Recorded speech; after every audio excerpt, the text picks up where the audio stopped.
नमस्कार, मैं हूं आपके साथ अनुष्का राय और आप देख रहे हैं न्यूज हलचल इंडिया। अपहरण और महिला को बंधक बनाने के कपोल कल्पित मामले में फैक्ट्री मालिक को फंसाने का षड्यंत्र सामने आया है। इसको लेकर शहर की कई व्यापारी एसोसिएशन ने पुलिस कप्तान को ज्ञापन सौंपकर दोषियों पर कार्रवाई की मांग की है। उल्लेखनीय है कि विगत दिनों नागझीरी थाने में एक महिला द्वारा प्रकरण पंजीबद्ध कराया गया था, जिसमें महिला ने पुलिस को शिकायत की थी कि मेरे हाथ पैर बांधकर कुछ लोग बाहर फेंक कर चले गए। महिला ने डायल 100 बुलाई और थाने भी पहुंची। प्रथम दृष्टया ही मामला संदिग्ध और फर्जी लगा, क्योंकि पोहा फैक्ट्री मालिक के समर्थन में कई व्यापारी एसोसिएशन उज्जैन पुलिस कप्तान के पास पहुंचकर मामले को फर्जी बताकर निष्पक्ष जांच की मांग की। कैसे और किसने रचा षड्यंत्र? सूत्रों की माने तो महिला को कारखाने से कमरा खाली नहीं के लिए कतिपय लोगों द्वारा उकसाया गया। इसके पहले पोहा फैक्ट्री संचालक से संपर्क करने का भी प्रयास किया तो फैक्ट्री संचालक ने पूछा, आप कौन हैं? इसके बाद से संचालक से संपर्क करना बंद कर दिया। इसके बाद महिलाओं को कमरा खाली नहीं करना। महिला ने उनकी बातों में आकर वैसा ही किया और रात्रि में महिला के हाथ पैर और मुंह बांधा और बाहर छोड़ने की कपोल कल्पित स्क्रिप्ट लिखी गई।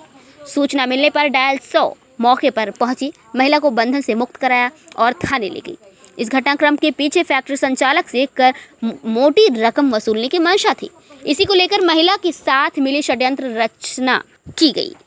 महिला द्वारा प्रकरण पंजीबद्ध कराने के व स्वयं को बंधक बनाने के पीछे की वास्तविकता क्या है? पुलिस इसकी गहराई तक जाकर शीघ्र ही पर्दाफाश कर दोषियों के चेहरे उजागर करेगी। मोबाइल लोकेशन के आधार पर और कॉल डिटेल के आधार पर जांच के बाद दोषियों पर कार्रवाई की जाएगी। एक घटना घटित हुई नागझीरी औद्योगिक क्षेत्र में पोहा फैक्ट्री संचालित करने वाले संदीप बिंदल, उनके यहाँ कोई कर्मचारी कार्यरत था, उसको मकान खाली करने का कहा। जब नौकरी से वो पृथक हुए तो उन्होंने लगातार महीने भर से ये षड्यंत्र करते हुए ताना बाना बुना, तरह तरह की झूठी शिकायतें, कुछ पत्रकारिता का चोला ओढ़े हुए लोग भी इस षड्यंत्र में शामिल हुए, ऐसा पता लगा है।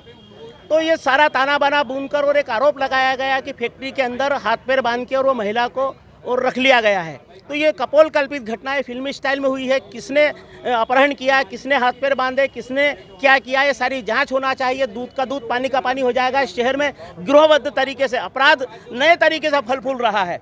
पिछले दिनों भी हमने कई घटनाएं देखी है जिसके अंदर आरोपी ट्रेस हुए। पुलिस ने जांच करके और आरोपियों को पकड़ा। इस मामले में भी जब अगर निष्पक्ष जांच हो गई तो एक नया षड्यंत्र सामने आएगा कि किस तरह से गिरोहबद्ध होकर शहर के अंदर और लूट मची हुई है। व्यापारियों को परेशान किया जा रहा है, उद्योगपतियों को परेशान किया जा रहा है। जहां सरकार नए उद्योग लगाने की बात कर रही है, व्यापार को बढ़ावा देने की बात कर रही है, वहीं गिरोहबद्ध लोग व्यापारियों को परेशान, फैक्ट्री वालों को परेशान करने का षड्यंत्र कर रहे हैं, जिससे या तो फैक्ट्रियाँ कारोबार बंद हो जाएंगे, लोग बेरोजगार हो जाएंगे। तो ये जो घटना हुई है हाथ पैर बांध के पटकने वाली, टोटल कपोल कल्पित है। माननीय एसपी साहब से आज हमने ज्ञापन के माध्यम से बात की है। आज अग्रवाल समाज, पोहा परमल व्यापारी एसोसिएशन, दोलोजियन व्यापारी एसोसिएशन, शहर के प्रबुद्ध लोग, सभी लोग आज एकत्रित होकर आए हैं। माननीय एसपी साहब से कहा है कि दूध का दूध पानी का पानी हो जाए, इसकी निष्पक्ष जांच होना चाहिए। इस अपराध की स्क्रिप्ट किसने लिखी है, इसकी भी जांच हो जाना चाहिए। पत्रकारिता का चोला ओढ़े हुए जो लोग षड्यंत्र कर रहे हैं शहर में, उनका भी पर्दाफाश हो जाना चाहिए, जिससे कि वास्तविक पत्रकार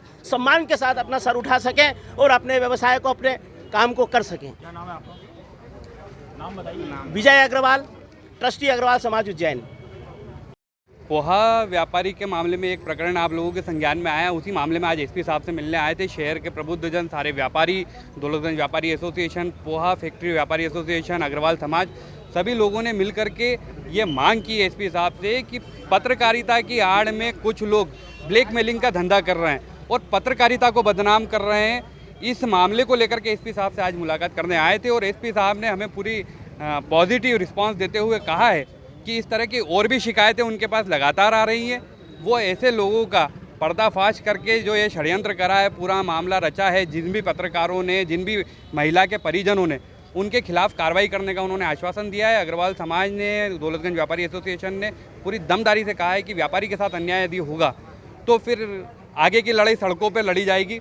व्यापारी व्यापार कर रहा है, ईमानदारी से कर रहा है, अर्थव्यवस्था संभाल रहा है शहर की, प्रदेश की, देश की, और उसके साथ अगर ऐसा अन्याय हुआ तो उसको सहन नहीं किया जाएगा। अब पहले ही कई व्यापारी पीड़ित हो चुके हैं इन कामों से, अब ये अन्याय सहन नहीं किया जाएगा। और ऐसे जो भी पत्रकार घूम रहे हैं, जिनके आज पत्रकारों के नाम भी छपे हैं कुछ अखबारों में, कुछ संभ्रांत परिवार के लोगों को जो ब्लैकमेल कर रहे हैं, उन पत्रकारों के नाम छापे हैं आज पेपरों ने, उन सब के खिलाफ कार्रवाई करने की हमने मांग की है एसपी साहब से। एसपी साहब ने कहा है कि जल्द से जल्द उनके खिलाफ कार्रवाई होगी और इस मामले में भी उन्होंने जांच का आश्वासन दिया है कि इस मामले में जांच होगी और जो भी दोषी हैं उसमें पुलिसकर्मी भी यदि दोषी हुए तो एसपी साहब ने कहा है कि उनके खिलाफ भी सख्त से सख्त कार्रवाई की जाएगी।